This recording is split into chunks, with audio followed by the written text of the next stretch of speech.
And we see in 1 Kings 19:4, the Bible says, I have had enough, Lord, take my life.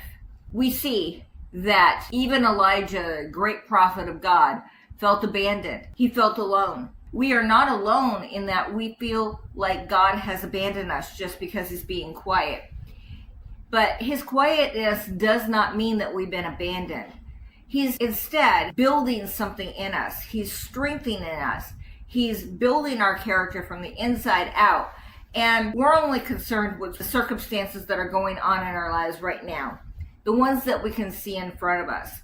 The fact that the job laid us off, or we're having trouble paying the rent or mortgage, that our child ran away, that our marriage is in despair, that we haven't seemed to have found our calling and everybody else has. And we feel abandoned. We feel like God left us and that there is no reason for our lives, which is why Elijah says that he's had enough, take his life.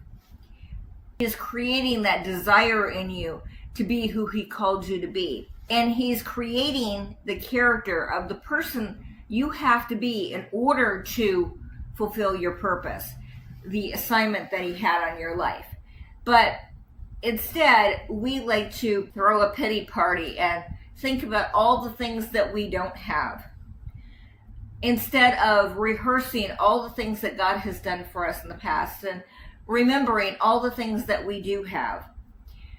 We like to focus as human beings on the negative, what isn't happening in our lives, what has gone wrong in our lives, and we don't want to look at what is going right in our lives. All the people that we've helped, all the friends we have, everything we've done that's been good in our lives, we don't want to focus on that. We want to focus on the negative.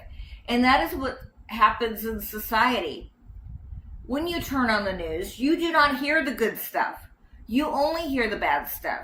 So as long as you are focusing on what is bad, more bad is going to come into your life. You're going to keep hearing all the bad.